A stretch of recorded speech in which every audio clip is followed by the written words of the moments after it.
What is up, book nerds? I am Rachel Bateman, and in today's video I want to talk about some of the reasons you may not be finishing your book, especially if you're a newer writer. There are some very common things I've seen, reasons why you've not finished, and I want to talk about those and give you tips and tricks to move past them and actually finish your book.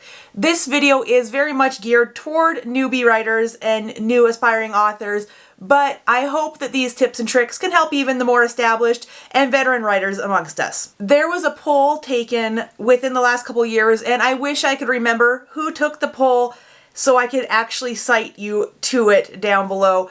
If I can find that between filming this video and posting it, I will link the poll down below. In this poll, they discovered that 72% of people who answered their questions said that they struggle to finish a book when they start writing it. This does seem to be in line with the messages and emails I get from aspiring authors asking questions about how they can finish their own book. It seems that a very, very high percentage of people who set out to write a book never actually get started, and of the people who do start, a high percentage of those don't finish. There are several reasons for this, and through the course of my career and editing for people and being an author and responding to questions, I've found trends in why people don't finish. So I want to talk about those. I've broken it down into 10 reasons you might not be finishing your book. Number one is you are afraid it will suck. The reality is, your first draft of your book might very well suck, especially if it's the first book you've ever written and you're not used to creating worlds and creating plots and getting pacing and structure. If you're not used to doing this, your first draft might suck. And you know what? That is okay. There is a lot of value in sucking at something. When you first start anything, the potential to suck is there. So I wore this dress today for a reason. I sew most of my own clothes. This is the very first dress I ever made, and I was so proud of it. Wore it all the time. I still wear it sometimes. I am going to take it off now, off screen, because we're not that kind of channel, and show you some things about this dress and explain the value of sucking. Okay, so when I made this dress, I had wanted to start sewing for years before this, but I didn't know how. So I set out to find a fairly simple pattern. It's one of those infinity dresses that you could wrap the straps a bunch of different ways, and it's basically a circle skirt, a waistband, and 2 long straps of fabric. So I'm like, I can do this. I went to the store, I bought the fabric, I bought a special ballpoint needle, which is what you need for jersey type fabrics that stretch, and I went to my mom's house because I was in town visiting, and I borrowed her sewing machine. Now, somewhere between the fabric store and setting up on her sewing machine, I lost that ballpoint needle. And I thought to myself, you know, maybe it'll be harder, but what's the worst that can happen? It turns out the worst that can happen is your sewing machine tries to eat your fabric with every single stitch. But I just kept pushing through. So what I ended up with was this dress. I will try to get my camera to properly focus so you can see what I'm showing you.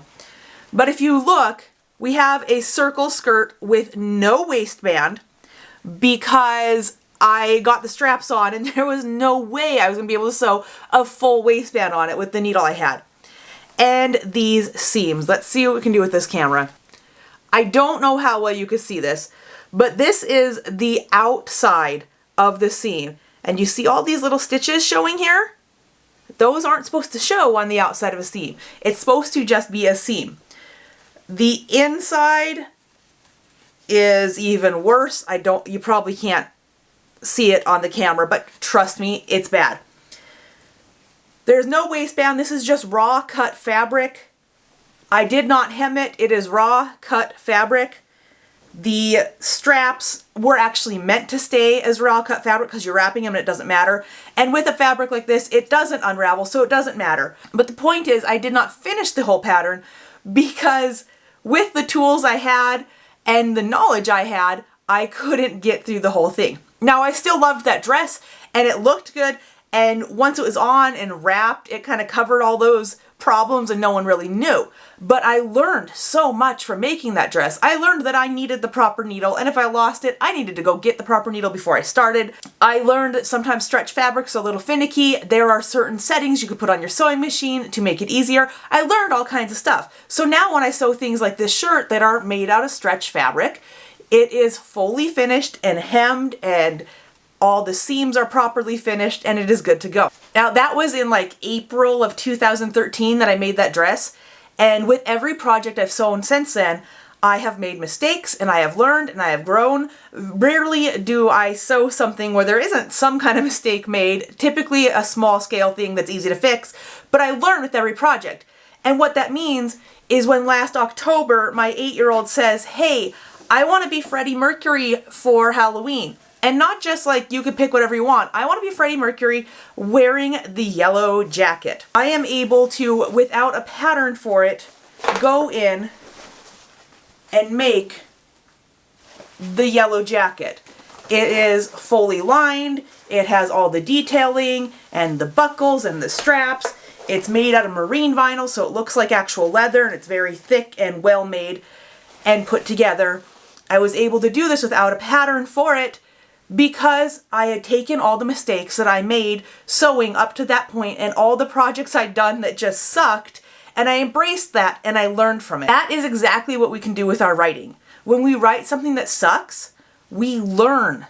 We figure out what we did wrong, we figure out what we can improve, and the next time we are writing a new project, when we come across that situation again or something similar, we remember what we did the first time around and we are better this time. We improve. When we suck at something and when we let ourselves suck at something, we improve. So don't be afraid of sucking. Don't let that stop you from writing. I know that if you don't actually write your book, it could stay as the best book ever in your head, and you don't have to be disappointed when it doesn't come from head to page the way you want it to. But just embrace the suck. Let it happen. Set out to write a sucky draft if that's what it takes for you to get it done. Tell yourself, I'm going to write the suckiest book ever.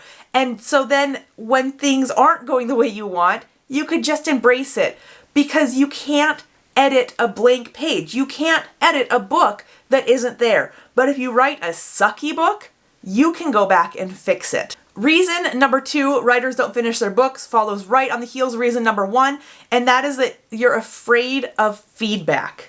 Just like you're afraid of writing something that sucks, you're afraid of writing something and then passing it on to your family or friends or critique partners or editors or beta readers or agents or whomever, and them thinking it sucks. Or if not thinking it sucks, them having a list of things that they don't like about it that you really liked, them not seeing the picture you're trying to portray. There's myriad reasons why you might be afraid of receiving feedback. But the reality is, that's part of this game. Unless you write only for yourself, which is a valid path. If you love writing and you just want to do it for yourself, that is fabulous. But if you want to share your writing with others, there will be feedback from that. And it can hurt sometimes when someone just does not connect with your story or your characters. It can be hard to hear. But letting that fear of feedback stop you from writing isn't hurting anyone but yourself. If you want more on some of this fear of feedback, I suggest you check out my video where I read my negative reviews and talk about how to deal with negative feedback, whether you've asked for feedback or if it is just unsolicited.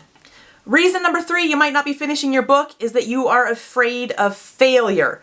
This also goes hand in hand with the fear of sucking and the fear of feedback, but it seems to be bigger.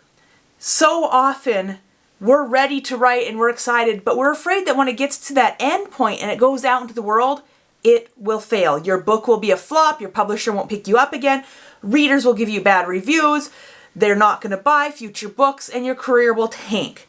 This is a very extremist view, but it is one that I've heard a lot. That fear of failure is huge. I'm sure you've all heard this quote by J.K. Rowling, but it is a wonderful one and a great one to remember anytime you start to let that fear of failure creep up on you. It was in her amazing, amazing commencement address to the graduating class of Harvard one year. It has been made into a book, but my favorite quote from that whole speech is that it is impossible to live without failing at something unless you live so cautiously that you might as well not have lived at all, in which case you fail by default. Writers, don't let fear of failure stop you from doing what you've set out to do. Don't let fear of failure stop you reaching for your dreams. Don't let fear of failure get in the way of you doing what you want. Write the book, put it out there. Will you fail? Possibly. It could happen. But if you don't even try, you failed already. Okay, we're gonna push past fear right now and talk about actual nitty-gritty mechanics of why authors start books and don't finish them. Reason number 4 you might not finish your book is you go back and edit what you've already written instead of moving toward the end. I know there are a lot of very successful authors out there who edit as they go. If you have finished a book and this is part of your process and you know it's what works for you, that's great. I'm not talking to you in this section. If editing as you go works for you, keep doing it. What I'm talking about is so many aspiring authors who edit as they go and they fix and they change and they rework the first 2 or 3 chapters of their book over and over and over again and never actually get to the end. I know authors who have spent years reworking the beginning of a book and never written past about 30 or 40,000 words on that book. If you're in that situation, stop editing. Just stop editing. Embrace the suck. Embrace things that are wrong with your book. Go ahead and let it be messy and get to the end. Because there is value in finishing, even if what you finish is not good. It teaches you that you can finish and it boosts your confidence in yourself and your writing. Stop trying to make it perfect and make it finished. Then you can go back and edit. When it comes to editing also, whether you're editing as you go and getting stuck in this cycle of doing the same chapters over and over again, or if you get all the way to the end and edit and then you edit and edit and edit and never send the book on to anyone, there is a point when your editing is no longer making your book better, it's just making it different. And you need to recognize when that point is and let go. Reason number 5 you're not finishing your book is you don't know where you're going with it. I'm not saying you have to be a hardcore plotter, or if you're a pantser, you suddenly have to stop and be a plotter and outline your book before you're writing it. But if you have been writing it, whether you started with an outline or not, and you get to a point where you're getting stuck and don't know where you're going, so instead you start working on something else, or you just keep going back and back and back, you're never going to finish. If you get stuck, take a minute, take an hour, take a couple days if you need, and figure out where you want to go next. Try out different ideas, plan different scenes, and just give yourself a loose roadmap of where to go so you can keep progressing forward. Even discovery writers or pantsers often have a general idea of where they want to go when they're writing. They have a feeling they want to evoke with the book or some kind of character arc they would like to see take place. Maybe they know what the ending is but nothing leading up to it. Most authors, when they sit down to write, even if they say they are a complete pantser and have no outline at all, in their head they have an idea of where the story goes. They have scenes that have popped into their mind. They have big moments they want to see. If you're stuck, take a minute and plan where you're going next. And this applies even if you are a plotter and you have an outline, because even with detailed outlines, sometimes we discover things when we're writing or things veer off a little bit and that outline needs to be tweaked. So if you're getting stuck, take a minute and figure out what's next. Reason number 6 you're not finishing your book is that you get bogged down in research. I love research. Research is super fun. For my last book, I researched things like where to get the best lobster roll in Wilmington, North Carolina. I researched the film history of Wilmington, North Carolina. I researched Lucille Ball and fireflies and all kinds of things that were only tangentially related to my book. I spend a lot of time researching during the outline phase, and I spend a lot of time researching during the editing phase. When I say that you're not finishing your book because you get bogged down in research, what I mean is there's times, and it happens to everyone, when you're writing and you get to a point where you realize, oh, I don't know if what I'm about to write is accurate. I don't know what this looks like. I don't know how this works. So you stop and you head off for research. And if you're anything like me or most of the authors I've talked to, you end up going down this bunny trail of research, and pretty soon it's been hours and you're still stuck at the same spot. This is where my very favorite drafting tool comes into play, and that is the bracket. If you're writing and you don't know something, stick a bracket in there. A bracket in all caps saying research this later, and then move on. If you're writing and you can't remember if the dad's name is Roger or Richard, this is something that happened to me when I was writing someone else's summer, stick a bracket in there and leave a note. There's a bracket in my first draft of Someone Else's Summer. I'm just writing a scene, and then there's a bracket that says, but for reals, is her dad's name Richard or not? And the answer is no. Her dad's name was actually Roger. But I didn't go back to find that out. I just kept moving forward. Brackets can be your best friend when you're drafting. Anytime you're getting stuck, throw a note in a bracket and move on. Then when you're done, you could search for brackets and address those notes one by one and do the research you need to do without having stopped the flow of your writing. Reason number 7 you are not finishing your book is that you have no schedule. I know there's a lot of people out there that say if you want to be a writer, you need to write every day, carve time out every single day. I'm actually doing that this year, but I still don't believe that that is the only way to do it. And I don't believe that's the only way to do it because I have successfully written books without writing every day. So have dozens and dozens of other authors. When I say you need a schedule, what I mean is you need to be able to block off time to write and focus on your book because life will always get in the way. Life always happens. Things come up. We get derailed, and if you're not blocking off time to do it, it won't get done. Whether that looks like blocking off half an hour every night in writing, or 10 minutes in the morning and 10 minutes in the evening every day in writing, or you have several hours on every Thursday night you're going to go out and write. Whatever it looks like for you, blocking off time to write, scheduling that in, and then protecting that schedule. When people ask you to do things during that time, say, I'm sorry, that is my writing time. When things come up and volunteers are needed and people assume that since you're at home or it's not your full-time job hours, you are available all the time, protect that schedule you've made and use that time for writing. You don't need to be a full-time writer to be a successful author. You don't need hours in every day. What you do need is to value the time you do have to write, to focus when you have that time and utilize it to the best of your ability. If you can find time in your schedule, block it off, protect it, and keep that schedule.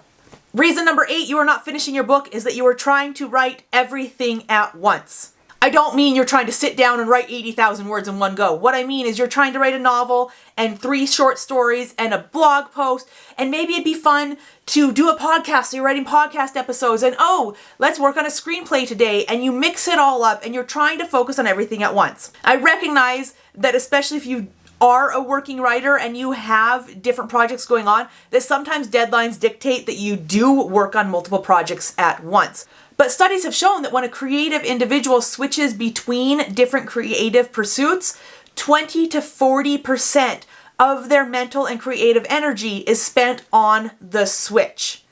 Which means when you sit down for a writing session, instead of having 100% of your energy going toward writing your project, you're only getting 60 to 80% of your energy because you're wasting a lot of your mental load and a lot of your creative energy just making the switch from one project to another. So when you're writing a book, let that be your focus. Move forward on your book until you get to the end and then work on the next project. Shiny new idea syndrome is a very real thing when you're a writer. You get into your book and you're trucking along and you hit 40,000 words or 50,000 words and things are getting hard and it's not quite as exciting as it was at the beginning.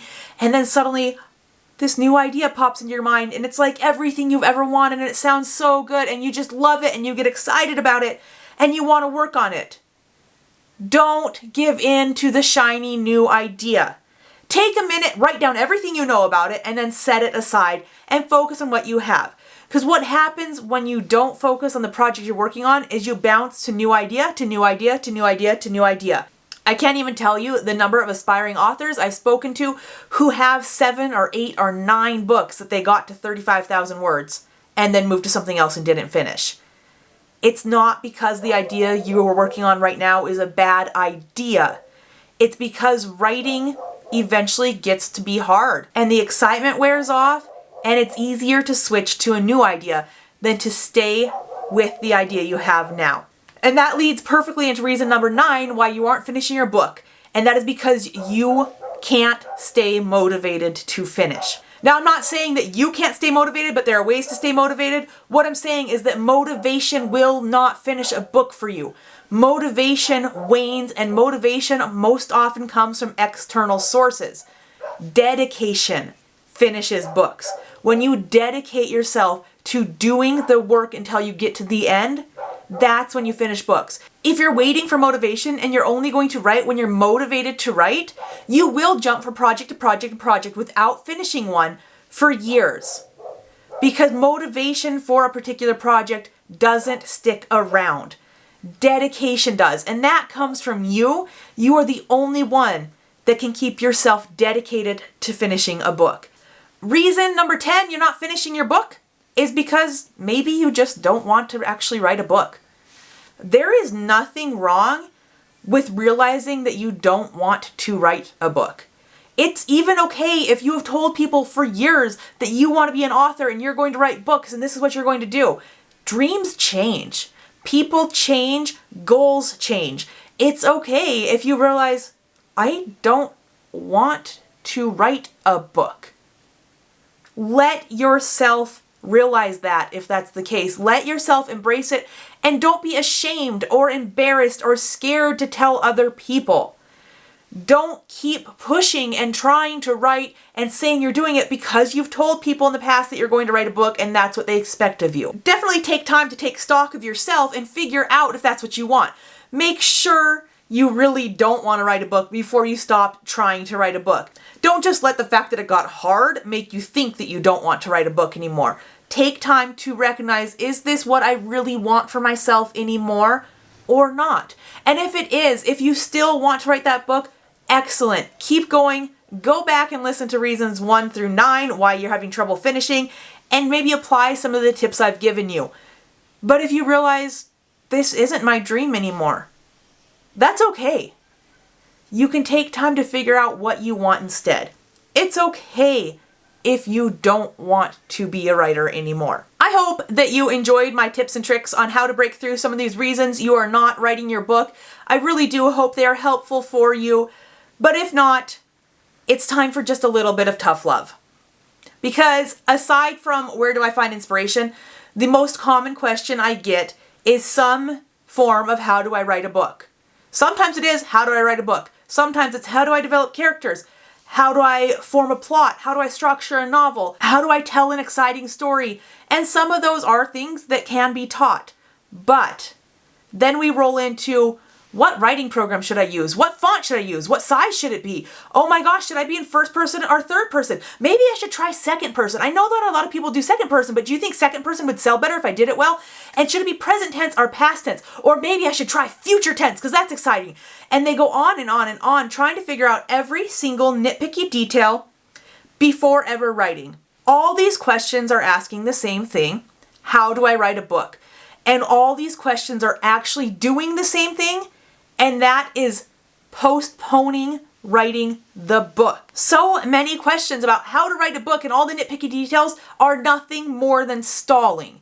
You are stalling because you're afraid to jump in and just write your book. So my answer to how do I write a book right now is shut up, buckle up, and do the work. Sometimes you're gonna have to try a few times and you're gonna fall and you're gonna fail and you'll have to do different things. But if all you're doing is researching how to write a book and asking questions about how to write a book instead of trying to actually write a book, what's the point? I recognize that writing can get hard while dreaming about writing stays easy. But if you want to be a writer, there comes a point where you just have to shut up and write your book. You just have to get off of YouTube. This video is almost over, so you can do that. And write your book. Go out and write amazing things. Have fun. Let yourself suck and embrace the process. All right, y'all, I hope you liked this video. If you did, go ahead and give me a thumbs up. Click subscribe below so you don't miss my future videos. And go ahead and ring that little bell so you're notified whenever I post. Now get off the internet and work on your book. I hope you write amazing things. I'm Rachel Bateman, and I'll see you next week.